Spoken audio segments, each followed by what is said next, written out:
Wesh la mif, j'espère que vous allez bien. Moi aujourd'hui ça va top, il fait super beau, donc je suis à la plage et je me suis dit que j'allais vous parler d'un signe de plage aujourd'hui. Donc je vais continuer la deuxième vidéo sur le sujet des oppositions en astrologie. Et aujourd'hui je vais aborder l'opposition entre les lions et les verseaux, un axe que j'ai décidé d'appeler l'axe identitaire sans plus attendre. Donc si ce n'est pas déjà fait, je vous invite à aller regarder la vidéo que j'ai faite sur les aspects en astrologie, donc je vous mettrai le lien dans la description. J'ai déjà fait le premier axe que j'ai choisi de faire, c'était Cancer Capricorne. Et du coup je vais quand même brièvement vous répéter ce que c'est une opposition en astrologie si c'est la première vidéo de ma chaîne que vous tombez. En fait, une opposition en astrologie, c'est deux signes qui sont d'une part et d'autre du cercle du zodiaque. Donc un cercle c'est 360 degrés, un peu de géométrie, rappel de l'école. La moitié d'un cercle c'est 180 degrés. Donc deux signes opposés, c'est deux signes qui sont séparés par 180 degrés. Les oppositions, elles gardent toujours la même modalité. Ça veut dire qu'un signe cardinal, il aura toujours un signe cardinal en face. Un signe mutable, il aura toujours un signe mutable. Et un signe fixe, c'est ce qui nous intéresse aujourd'hui, aura aussi un signe fixe en face. Et ça va toujours se jouer dans la polarité yin-yang, donc masculine-féminine. Ça veut dire qu'un élément de type feu aura toujours à son opposé un élément de type air et vice-versa. Et un élément de type terre aura toujours un élément eau en face. Je vais vous parler un peu des spécificités du lion et du verseau pour commencer. Alors déjà, quelles sont les planètes qui régissent ces deux signes? Alors le lion, c'est tout simple, c'est le soleil, le beau soleil qui nous apporte la lumière et puis la chaleur. Le soleil en astrologie, ça représente l'ego. L'ego, la volonté, les ambitions. Donc c'est une planète très masculine, hein. Puis je le rappelle, dans chaque vidéo je dois le rappeler, mais masculin, féminin, ça ne veut pas dire homme-femme, c'est des énergies passives et actives qu'on retrouve partout dans la nature. Et qu'on retrouve en nous évidemment les deux. Mais du coup, le lion, il est guidé par le soleil. Donc c'est pour ça que le signe du lion, il a lieu en août. Donc c'est le moment où le soleil, dans l'hémisphère nord, il est le plus chaud. Et par contre, le verseau, il a deux planètes qui le maîtrisent. En fait, traditionnellement, c'était Saturne qui maîtrisait toujours le verseau. Donc Saturne, c'est la planète, comme je l'ai expliqué dans la vidéo sur l'axe, sur le Cancer et le Capricorne. Saturne, c'est la planète... c'est Chronos, c'est le temps long, c'est la discipline sur le long terme, c'est la maturité, c'est le fait de mettre de côté pour plus tard. Et ensuite, on a découvert Uranus, ou quelque part en 1700, 1800, quelque chose comme ça. Et du coup, on a décidé d'attacher la planète d'Uranus au signe du Verseau parce que c'est quelque chose qui va bien. Mais du coup, il y a un peu des débats en astrologie. Est-ce qu'on garde Saturne comme maîtrise? Est-ce qu'on prend Uranus? Donc pour moi, c'est les deux. Parce que comme ça, c'est vite réglé. Et du coup, Uranus, ça correspond bien au Verseau aussi, parce que Uranus, c'est la planète des grandes révolutions, des changements inattendus. C'est une planète très électrique en fait, et puis c'est aussi la planète des révolutions. Quelles sont les différences qu'on peut tirer par rapport à ces planètes? Parce que je rappelle, en astrologie, les planètes et les maisons et les signes qui sont correspondants, c'est quasiment des synonymes en fait. Donc, qu'on parle de l'énergie du Bélier ou l'énergie de Mars, on est très proche, même si évidemment, je disais, c'est dans les petites différences qu'il y a la vraie spécificité qui vient. Déjà, on va commencer par leurs éléments. Le Verseau, c'est un élément air. Donc l'air, c'est le mental, l'intellectualisation des choses. Dans le tarot, c'est représenté par les épées. Pourquoi les épées? Parce que les épées, elles doivent couper en fait les concepts entre eux pour démêler qu'est-ce qui est vrai, qu'est-ce qui est faux. Donc le Verseau, il va beaucoup être idéologue. C'est le signe des idéologies parce qu'il est très fixe. Donc le Verseau, il va se faire un système de pensée. Il va étudier les choses d'après des connaissances qu'il a emmagasinées. Et grâce à sa très très grande logique, le Verseau, c'est sûrement le signe le plus intelligent de tout le zodiaque. Si on n'est pas forcément dans déblatérer des informations comme le Gémeaux, mais vraiment réfléchir à quelque chose, le Verseau, c'est sûrement le plus intelligent. Donc lui, il est dans l'air. C'est quelqu'un de très idéologue dans les idées, dans les réflexions, dans l'apprentissage des choses. Au contraire, le lion, lui, il n'est pas forcément dans l'apprentissage des choses. Lui, il est feu. Le feu, c'est l'action, c'est la motivation, c'est le désir, c'est aussi tout ce qui est lié au sport par exemple. Et du coup, le lion, lui, justement, il veut vivre les choses à fond et il n'a pas forcément le temps d'évaluer les choses et puis de se demander si ce qu'il fait c'est bien ou pas en fait. Lui, il veut vraiment être dans la fougue. C'est la grosse différence entre le feu et l'air, on peut déjà commencer là-dessus. Une autre différence qui vient par rapport à ces planètes en fait, c'est qu'ils sont les deux fixes. Donc, qu'est-ce que ça veut dire qu'ils sont fixes? Ça veut dire qu'en gros, tu les fais pas bouger. Donc le lion, il sait ce qu'il aime dans la vie, il sait ce qui lui plaît, il sait ce qui lui donne de la passion et il n'y a pas quelqu'un qui va lui empêcher de faire ça. Donc si lui il aime bien se pavaner à la plage et puis aller parler à des gens et puis aller se taper un petit volet, c'est pas parce qu'il y a quelqu'un qui va lui dire qu'il a l'air d'un bolos qu'il va changer en fait. Il va juste se dire bah mec, vis ta vie en fait. Et le Verseau c'est pareil en fait. Il peut avoir des idéologies ultra extrêmes, très bizarres, pas du tout intégrées dans la société dans laquelle il vit. Si quelqu'un vient lui dire que bah, c'est un peu un perché avec ce qu'il pense et tout, lui ça va pas lui faire changer sa manière de penser en fait. Donc ça c'est la fixitude de ces deux signes qui va venir habiller justement leur élément feu et air. Maintenant je vais aborder la plus grande différence entre le lion et le Verseau. Si j'ai décidé d'appeler cet axe l'axe identitaire, c'est parce que selon moi, le gros point commun entre le lion et le Verseau, c'est leur rapport à l'identité, qui est totalement opposé, mais qui est central en fait à ces deux signes. Le lion, lui, son rapport à l'identité, il est égotique. Ça veut dire qu'il est individuel. Lui, il va chercher à trouver son individualité et à l'exprimer coûte que coûte au monde avec le plus de confiance en soi possible. Donc c'est ça le soleil justement. Il va être radieux le lion. Et en fait le lion il doit trouver qu'est-ce qui lui plaît à lui, qu'est-ce qu'il aime lui, qu'est-ce qu'il aime faire, quelles sont ses capacités à lui, où c'est qu'il peut briller. Et une fois qu'il a trouvé ces choses-là, il va se donner à fond. Donc s'il a trouvé un partenaire, il va vouloir être le partenaire le plus romantique que cette personne a jamais eu. S'il trouve un métier ou un sport qui le passionne, il voudra être le meilleur de la boîte ou le meilleur de l'équipe. Et il va toujours justement chercher à se donner au maximum et devenir le meilleur individuellement. Et lui, son rapport avec les autres, ça va être bah, tout le monde, c'est un peu la jungle et tout le monde devrait essayer d'être le meilleur dans son domaine. Et il va pas forcément essayer de tirer les autres contre le bas, surtout le lion de haut niveau. Parce qu'évidemment, bas niveau, il va essayer de se mettre en avant en tirant les autres vers le bas. Mais le lion de haut niveau, il va pas forcément chercher à tirer les autres vers le bas. Il va juste se dire, chacun doit se concentrer sur lui. Et tout se passera mieux comme ça. Le Verseau, lui, au contraire, il affirme son identité au travers du groupe et du collectif. Et c'est ça la plus grosse différence entre le lion et le Verseau. Le Verseau, il est hyper égalitaire. Pour lui, tout le monde mérite la même chose, c'est comme ça parce qu'on a un droit inné en tant qu'humain. On dit souvent que le Verseau, c'est le signe de l'humanité. Et du coup, on a un droit inné en tant qu'humain de participer à cette planète et puis de vivre heureux. Et du coup, le Verseau, il va pas du tout être méritocrate. Le lion, lui, il adore dire ça. Bah écoute, moi j'ai plein de thunes parce que j'ai travaillé très dur. Si tu voulais avoir autant d'argent que moi, fallait autant travailler. Ça va être très lion. Il est méritocrate. Pour lui, les choses, on le mérite. Et il faut avoir de la valeur personnelle. Et puis, plus on donnera d'efforts dans un domaine, plus on méritera d'avoir justement des récompenses. Le Verseau, il pense pas comme ça. Le Verseau, il est plus dans les droits innés en fait. Donc là, on va avoir déjà une des grosses différences justement dans cette affirmation de l'identité.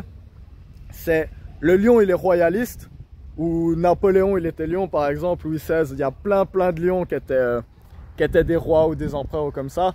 Ils sont très contents dans ce rôle. Donc Napoléon, pour lui, il vient de nulle part en Corse comme ça. Il est devenu l'empereur de l'Europe quasiment.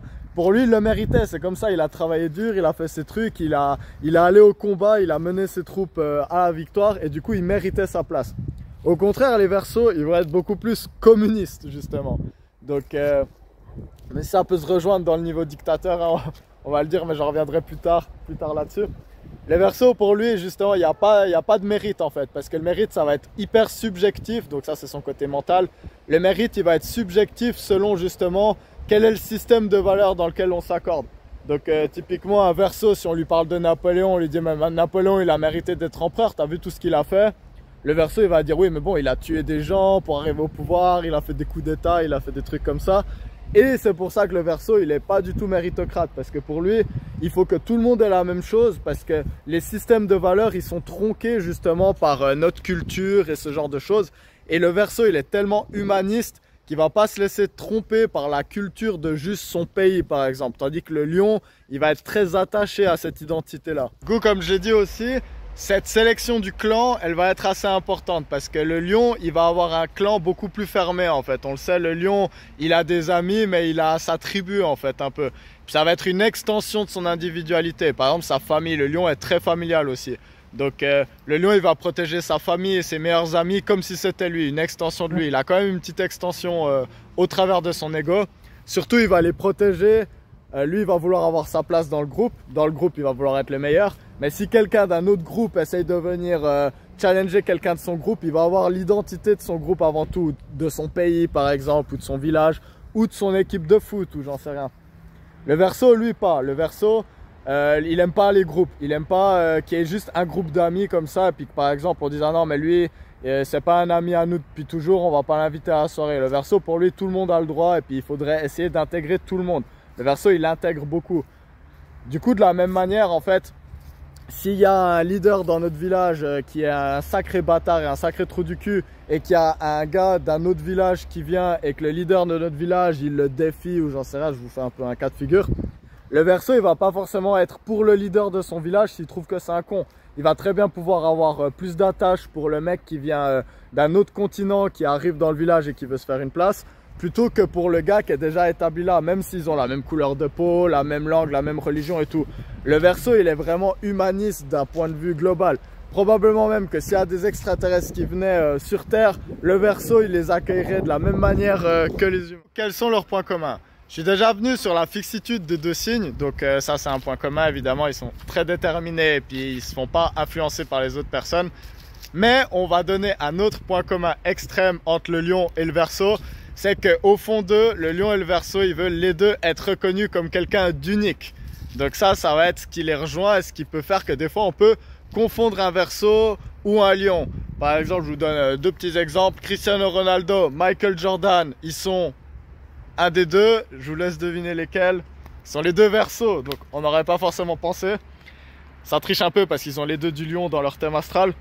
Mais tout de même, c'est assez intéressant. C'est pas forcément toujours ce qu'on pense. Des fois, il y a des gens qui ont une très grosse personnalité, très grosse individualité, qui sont en fait Verseaux. Et des fois, même des gens très arrogants, il faut le dire. Hein. Et puis, il y a des gens qui sont... Je connais des gens, ils sont triple Lion et ils sont ultra chou, gentils, pas du tout excentriques ou égocentriques ou comme ça. Et je connais des Verseaux, c'est des sacrés narcissiques égocentriques. Donc évidemment, l'astrologie, c'est pas une science exacte, il y a plein de choses qui rentrent en compte. Mais ce besoin d'être reconnu comme unique, donc le Verseau unique pour sa manière de penser et d'aborder le monde, et puis d'agir aussi, et le Lion de sa manière justement de vivre la vie à fond et puis de vraiment toujours être à 100%. Ça, c'est un des grands points communs entre le Lion et le Verseau. Un autre des points communs entre les deux, c'est qu'ils acceptent les gens tels qu'ils sont. Le Lion, c'est très important que les gens soient honnêtes. Il aime pas les mensonges, le Lion. Et le Verseau, d'ailleurs, c'est la même chose. Mais ils vont accepter les gens comme ils sont. Vu qu'ils sont fixes, en fait, ils n'ont pas vraiment de soucis à se faire des autres. Donc, que ce soit un Lion, si on a un Lion très sportif qui est à fond dans l'action et tout, et qu'il y a quelqu'un à côté qui est sympa avec lui, mais qui déteste le sport, il va peut-être lui dire une fois ah mais tu penses pas que tu serais mieux si tu faisais du sport à fond? Mais ça veut pas dire qu'il va le rejeter, parce que le Lion, il est sympa, il a envie de vivre à fond, et lui, il veut en fait que tout le monde puisse découvrir. Le Lion, il est quand même conscient qu'on n'est pas tous des sportifs, ou qu'on n'est pas tous destinés à être rois, ou à je sais pas quoi, ou à aimer le tango, ou à aimer les mêmes choses que lui. Le Lion, lui, ce qu'il attend des autres, c'est que tout le monde fasse de son mieux pour vivre sa best life, sa meilleure vie. Le Verseau, lui, il va beaucoup avoir son système de pensée, mais il va aussi respecter les gens qui ont le leur. Donc le Verseau, on peut discuter avec lui. On va pas lui faire changer d'avis au Verseau, mais il va respecter qu'on pense différemment que lui en fait. Parce que justement, le Verseau, il a tellement d'idées originales, qu'il sait ce que c'est être seul contre tous en fait, que le Verseau, il va avoir du respect envers la personne qui a un système de pensée cohérent. On va dire que pour être apprécié et accepté d'un Lion, il faut être honnête et pas lui manquer de respect, mais surtout être honnête dans ce qu'on veut et ce qu'on aime.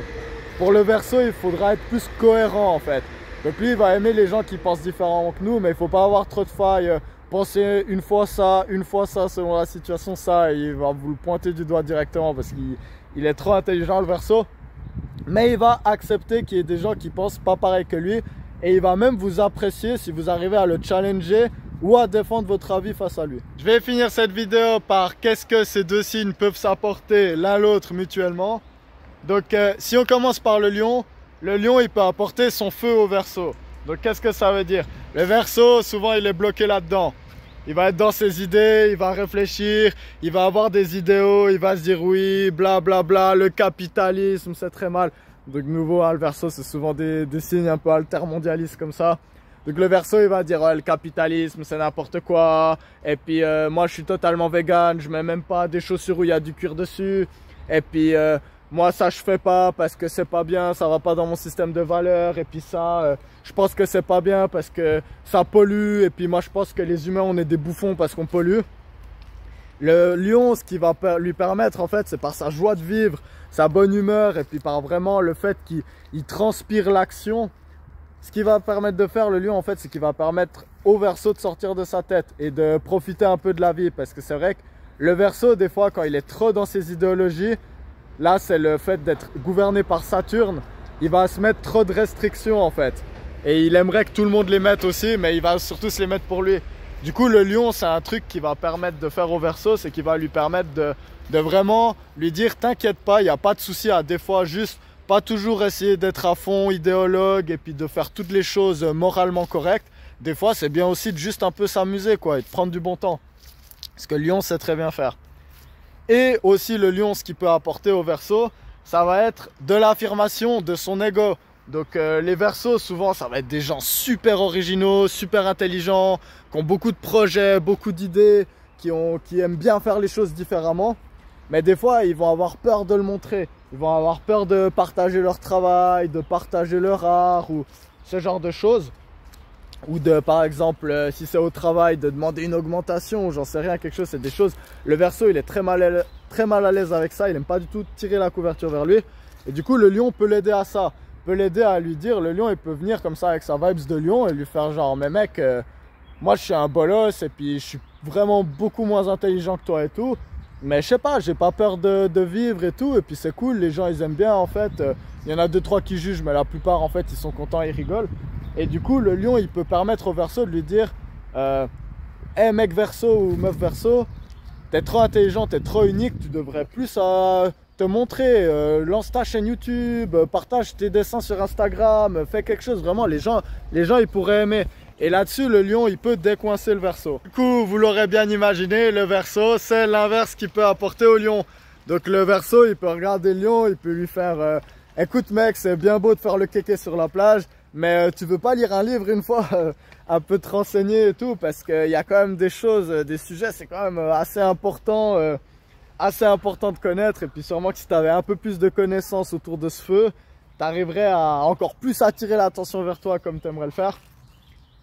Donc ça va être l'aspect déjà mental. Donc si le lion il va amener le Verseau à l'action, peut-être que le Verseau il va un peu calmer les ardeurs du lion et il va lui faire des activités un peu plus variées et peut-être qui seront mieux pour son développement personnel. Et le Verseau il va aussi apprendre aux lions, surtout aux lions de bas niveau, ça c'est très important. Les lions c'est vraiment tout ou rien, les lions de bas niveau c'est les pires du zodiaque. Les lions de haut niveau ils sont incroyables vraiment. Parce qu'il y a un truc que le lion il doit comprendre, c'est pas prendre la place aux autres et laisser les autres exister. Parce que si le lion il est toujours moi et moi je suis le meilleur, il aura pas d'amis, il aura pas de groupe. Il va pas pouvoir faire, il aura pas de copine à qui pavaner ou de copain à qui pavaner ou comme ça. Et du coup le Verseau il peut apprendre ça au lion. Le Verseau il peut dire au lion écoute, tu brilles de mille feux, c'est vraiment génial, t'apportes des sourires à plein de gens, mais lui là dans ce groupe je sais que tu l'aimes bien et il aura jamais le courage de te le dire, mais ça lui fait chier parce que tu parles tout le temps et tu le laisses pas parler. Tu lui coupes tout le temps la parole et puis il a des choses intéressantes à dire. Et le Verseau il a ce courage de dire au lion. S'il y a bien quelqu'un qui a le courage de calmer les ardeurs d'un lion, c'est un Verseau. Alors ça, faites-moi confiance là-dessus. Et du coup, ça c'est quelque chose de une connaissance très importante que le Verseau peut apporter au lion. C'est comment justement ne pas trop tirer la couverture vers lui et laisser les autres exister.